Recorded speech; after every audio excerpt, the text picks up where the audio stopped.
자, 어제 이 소식도 상당히 많은 주목을 받았습니다. 홍남기 대주주 논란 누군가는 책임져야 됩니다. 사의 표명을 한 거예요. 그러자 문재인 대통령 즉각 반려. 이 상황에서 민주당은 당혹스러웠다. 이렇게 기사는 돼 있습니다. 좀 더 보면은요. 지금 여기 보면 홍여 돼 있잖아요. 정부와 여당이 주식 관련해서 대주주 기준 등 경제 정책을 놓고 대립을 해왔다는 거죠. 청와대는 재신임을 강조했지만 이거 당정청 관계 이거 뭔가 삐그덕 위기 있는 거 아니냐 이런 분석이 좀 나오고 있습니다. 자, 그럼요. 이와 관련된 어제 홍남기 부총리 국회에서 얘기한 게 있거든요. 영상으로 확인해 보겠습니다. 물론 저는 바람직하지 않다고 해서 반대 의견을 제가 제시를 했습니다. 그러나 여러 가지 고위 당정청에서 더 큰 틀 차원에서 10억을 유지하기로 했기 때문에 제가 앞으로 10억이 현행과 같이 유지가 될 거라고 이렇게 말씀을 드릴 수 있겠고요. 이와 같은 상황이 한 2개월간 계속 갑론을 박이 있는 상황이 전개된 거에 대해서 누군가 이렇게 책임 있는 자세가 필요하다 싶어서 제가 현행대로 가는 거에 대해서 책임을 지고 제가 오늘 사의 표명과 함께 사직서를 제출했다는 말씀을 드립니다. 자, 본인이 국회에서 어제 질문을 받고 얘기하던 중에 그 부분에서 물어본 게 아니었어요. 다른 얘기를 쭉 하다가 그렇지 않아도 제가 오늘 오전에 사표 냈습니다. 대통령께. 그 얘기를 딱 한 겁니다. 그랬더니 여당, 야당 의원들 다 깜짝 놀랐죠. 특히 여당 의원들은 약간 당혹스러울 수도 있는 상황이었습니다. 자, 그렇다면은 도대체 왜 사표를 냈을까? 물론 문재인 대통령이 바로 반려를 했습니다만 왜 사표를 냈을까 궁금해집니다. 다음 기사 보겠습니다.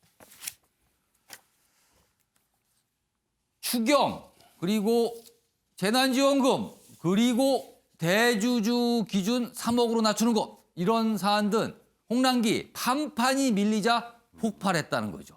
폭발했다. 아니 내가 정부에서 경제수장인데 이런 얘기할 때마다 논의할 때마다 이거 자꾸 나를 판판이 밀리게 한다. 폭발했다는 겁니다. 내용 보겠습니다. 홍남기 돌발 사표 왜일까? 부동산, 일자리 등 주요 현안마다 당청 압박에 시달리며 들러리 역할을 한 거 아니냐. 정권 입맛에 맞춰 예산 짰을 때도 기재부가 너무 소극적, 핀잔을 들었다. 지금 이 내용은요. 조선일보에도 굉장히 비판적으로 제목을 달았는데 아무튼 이런 여러 가지 정책에 관한 일들이 있었는데 그때마다 압박, 들러리 이렇게 역할이 됐다는 거죠. 그래서 폭발했다. 이게 지금 이유로 분석이 돼 있는 겁니다. 자, 그럼요. 어제 홍남기 경제부총리가 사표 냈습니다. 이 얘기를 한 이후에 여야의 반응이 있었거든요. 영상으로 확인해 보겠습니다. 그런 본인의 거취와 관련된 얘기를 이렇게 공개적으로 하는 이유가 무엇인지에 대해서 대단히 좀 궁금하고 당혹스럽기도 하고요. 제가 해석하기에는 나름대로의 고충은 있을 수 있겠지만 대단히 좀 무책임한 처사이다. 이런 비판에 직면할 수 있다고 저는 생각합니다. 결국은 현행 유지되는 상황에 대해서는 누군가가 이렇게 좀 책임져야 될 텐데 기재부에서 그런 의견이 시작이 되기 때문에 제가 지는 것이 마땅하다 싶어서 제가 말씀을 드린 것이고요. 저는요. 정치라든가 이런 거는 전혀 접목될 수 없다는 것을 제가 다시 한번 강조해서 말씀을 드립니다. 그런 뉘앙스를 풍길 수밖에 없었던 그리고 그렇게 해석될 수밖에 없는 그런 상황들이 안타까워서 드리는 말씀이고요. 의원의 질문도 없는 상태에서 기관장이 사의 표명 사실을 스스로 밝혀서 의원님들이 애써서 준비하신 정책질이나 예산 심의를 상당히 위축을 시켰어요. 이 부분은 우리 위원회의 권위에도 안 맞는 그런 좀 행동을 하셨다고 장관께 지적을 합니다. 부총리 사의 표명 관련돼서 저는 책임지는 자세가 참 보기 좋다. 저는 이렇게 생각을 합니다. 국감 때부터 시작해서 소신적 발언과 또 관련되는 사항에 대해서 꿋꿋하게 지켜왔는 것은 저는 아주 높이 칭찬을 합니다. 어제 여야의 반응이 좀 갈렸죠. 여당은요, 아니 왜 이 자리에서 그런 얘기를 하세요? 이러고였고요. 야당은요, 소신 있는 발언으로 보입니다. 이런 좀 반응을 보였습니다. 자, 이제 궁금한 건 그겁니다. 왜 홍남기 경제부총리가 사표를 냈는데 그 사실을 굳이 질문도 안 받았는데 국회에서 그 사실을 공개했을까? 이겁니다. 김병인 교수, 네. 왜 그랬을 거라고 보세요? 요즘 국회에서 깜짝 발언하는 게 트렌드지 않습니까? 아, 트렌드다. 윤석열 총장을 비롯해서 추미애 장관 나와서 이 국회에 출석해서 본인의 소신 발언하는 부분들이 연예 뉴스에 보도가 되고 있는데요. 일단 첫 번째는 국회에서의 발언이 굉장히 주목도가 높기 때문에 여기서 본인이 하고 싶은 발언을 끄집어냈다라는 상황적 의미가 있고요. 두 번째 제가 썼던 거는 언제까지 바보형 이렇게 썼는데 예. 최근에 홍남기 부총리 전세난 등을 비롯해서 홍남기 부총리에 대한 세간의 평가가 굉장히 싸늘합니다. 예. 근데 뒤집어 생각해 보면 당정청 회의를 통해서 홍남기 부총리는 기재부의 입장을 얘기하게 되고 그리고 예산에 대한 추경안 심사 과정이나 부동산 정책이나 본인이 하고자 하는 의지들이 판판이 정치권의 입김에 맞춰서 모든 것들이 실패했던 과거의 전력들이 있거든요. 예. 왜 이 모든 책임을 내가 다 져야 되지? 여기에 대해서 책임을 지고 지금까지 했던 정책들 또다시 손바닥 뒤집듯이 뒤집혀지는 것은 기재부의 경제부총리의 본인의 의견으로 나타난 것이 아니라 사실상 정치권의 논리로 이어진 것이기 때문에 나는 여기에 대한 불만, 여기에 대한 책임을 지고 사의를 표명했다라는 부분들을 공개적으로 아마 발언하고 싶었던 것이 아닌가 싶고 그 내용의 이면은 지금까지 불러왔던 바보형 이미지도 이제 좀 벗어나고 내가 하고자 했던 소신에 대해서도 좀 알아봐 줬으면 좋겠다라고 하는 마음이 있었을 거라 봅니다. 그렇다면 여당을 향해서 저 불만이 있습니다. 그리고 저도 소신 있는 사람입니다. 이 얘기를 하고 싶었다는 거네요. 그러면 그 이유는. 네. 자, 박수현 전 대변인께서는 왜 국회에서 본인이 사표를 냈다는 걸 공개했을까? 그러니까 질문하는 위원도 없는데 스스로 셀프 사의 표명을 예. 한 이 사실 좀 여러 가지 시사하는 바가 있습니다. 예. 당정청이라고 그러지 않습니까? 통상적으로 당과 정부, 집권당과 정부는 여러 가지 정책을 이제 조율하는 과정에서 충돌을 하게 돼 있습니다. 그렇겠죠. 아무래도 예, 회의를 당연히. 하다 보니까요. 네, 그렇습니다. 거기에는 이제 선거를 치르는 당의 입장이 이제 반영이 되고 조금 좀 이렇게 아껴야 하는 정부 입장이 이제 반영이 되는 것이죠. 예. 그런 과정이 이제 청와대가 조율의 역할을 하는 것이 이제 당정청인데 결과적으로 의견이 다른 것입니다.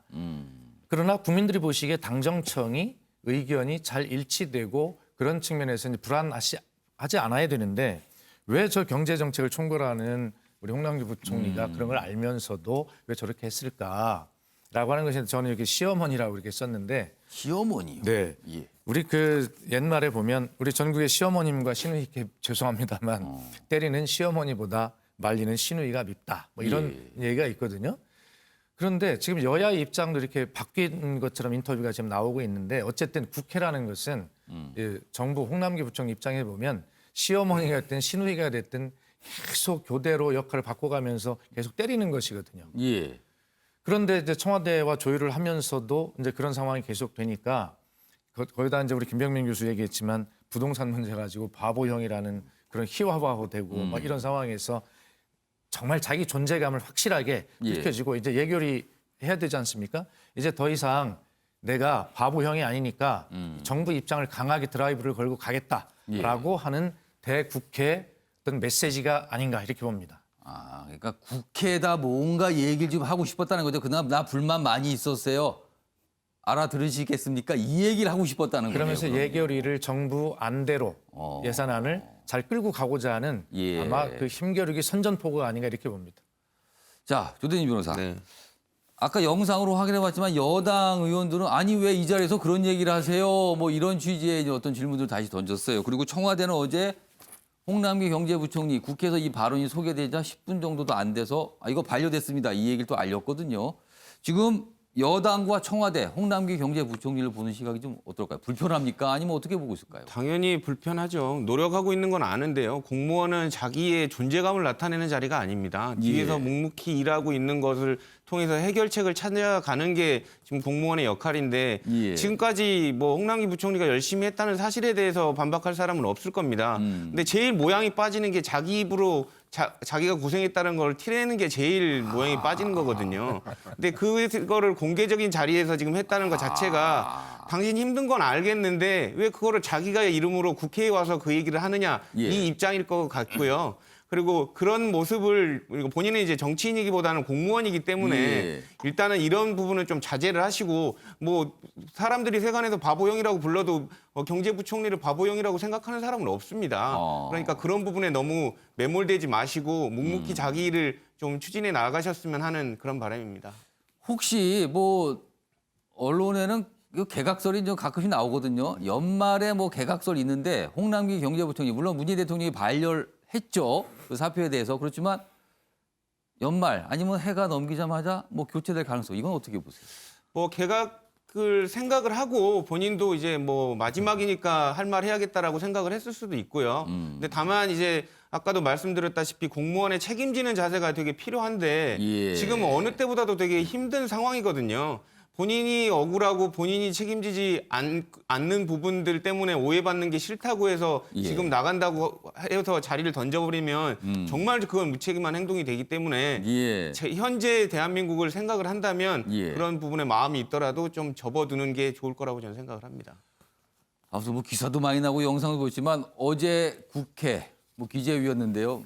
많은 의원들이 당황을 했습니다. 저 얘기가 툭 나오니까요. 그래서 오늘 기사로 이렇게 좀 많이 다뤄지고 있습니다. 자, 관련된 내용이 좀 있는데요. 다음 기사 보겠습니다. 최근에 정부와 여당에서 논의를 했던 거, 의견이 안 맞았던 게 아까 이 주식 대주주 요건이 있었죠. 3억 기준으로 할 것이냐 10억일까. 이거와 함께 재산세를 조금 줄여줄 건데 그 기준을 집값을 공시지가 기준으로 9억으로 할 것인가 6억으로 할 것인가 이거였어요. 그런데 이 부분은 정부안이 관철이 된 셈이거든요. 6억으로 결정이 됐거든요. 그런데 알고 보면은 이게 좀 묘합니다. 서초구에서 먼저 감면안 이런 얘기를 했거든요. 조례를 통과시키고 서초구 감면안을 폄하해 놓고는 이건 뭐 내로남불입니까? 이렇게 된 거예요. 지금 기사는. 뒷북 발표 생색내기 아닙니까? 서초구에서 먼저 1주택자 9억 기준으로 좀 줄여주겠습니다라는 조례를 만들었거든요. 그런데 이게 서울시가 좀 반발했고요. 뭐 정부도 그다지 뭐 이렇게 반응이 별로였어요. 그런데 당정에서는 막판까지 갈팡질팡하다 결국 6억으로 정했잖아요. 그럼 또 문제는 또 6억에서 9억까지 지금 9억 얘기 나왔는데 그럼 6억에서 9억 사이 있는 분들은 기대했을 거 아닙니까? 근데 빠졌어요. 이건 또 뭡니까라고 되는 겁니까? 이렇게 되는 거예요. 그러니까 두 가지 내용이에요. 아니 자치구에서 하는 거를 뭐라고 했는데 막상 또 이렇게 했더라. 그리고 9억 얘기 나왔다 6억 하니까 그럼 사이에 계신 분들은 뭡니까? 괜히 헛문말 킨 겁니까? 이렇게 또 지적이 나오는 겁니다. 최영호 의원님. 네. 아니 서초구에 9억 이하의 집이 몇 채 정도 될까요? 많지 않을 것 같아요. 많지 않죠. 예. 네, 뭐 등등 여러 가지 생각하는데 말씀하신 대로 내로남불의 그런 모습들이 지금 나오고 있고요. 그러나 이제 이것이 잘 돌아가려면 사실 지방자치단체와 중앙정부 간의 이 협력 제재가 굉장히 필요합니다. 그래서 이제 뭐 지금 서초구도 행안부에다가 이제 1주택자의 정보를 좀 달라. 그래야 이제 감면을 해줄 텐데. 그렇겠죠. 그런 부분도 잘 조율이 지금 안 뭐가 된 좀 것 같고요. 원활하진 않은 것 같아요 지금. 서울시도 지금 이런 것 때문에 이제 그 조세 과정에 대한 이제 전산 시스템 만들고 있는데 그것도 서로 지금 뭐 이 엇박자가 나고 있는데 지금 뭐 어떻게 됐든 간에 지금 나라에서 큰 방향으로 정하고 전체의 모습을 이제 갖췄기 때문에 이제 서초구청도 지자체에서 그런 발의한 거는 굉장히 점수를 많이 드리겠습니다만은 이제 큰 시스템 안에 들어와서 같이 움직이셔야 된다고 생각을 합니다. 조영구 의원님도 아까 다른 분들 다 말씀하셨는데 홍남기 부총리 사표 내고 국회에서 그 얘기 공개한 거 이거 어떻게 보셨어요? 저는 공무원으로서는 해서는 안 될 일을 했다고 생각합니다. 예, 인사권자에서 그리고 그것을 반려했다. 대통령한테 직접 말했다. 이런 것들은 인사권자가 할 얘기지 자기가 뭐 하면 안 되고요. 근데 뭐 판판이 밀렸다 그러는데 진짜 7전7패를 했습니다. 7전 7패요. 예, 다 뭐 아니 재정준칙 뭐 그다음에 추경하니 안 하니 뭐 다 나눠주는 거 안 되니 선별적 해서 7전7패를 했는데 뭐 막 잘 나가잖아요. 잘 나가면은 그 청와대 국민청원실에 해임시키라고 올리고 뭐 이제 그래서 좀 당정청의 협의 때로 가면은 용두삼이가 아니라 홍두삼이라는 얘기를 또 듣고 마음은 괴로웠으나 뭐 공무원으로 평가를 했을 때 예. 부적절한 행위였다 이렇게 봅니다. 아까 조대진 변호사의 약간 분석이 좀 뭐 맥이 좀 이어집니다. 알겠습니다.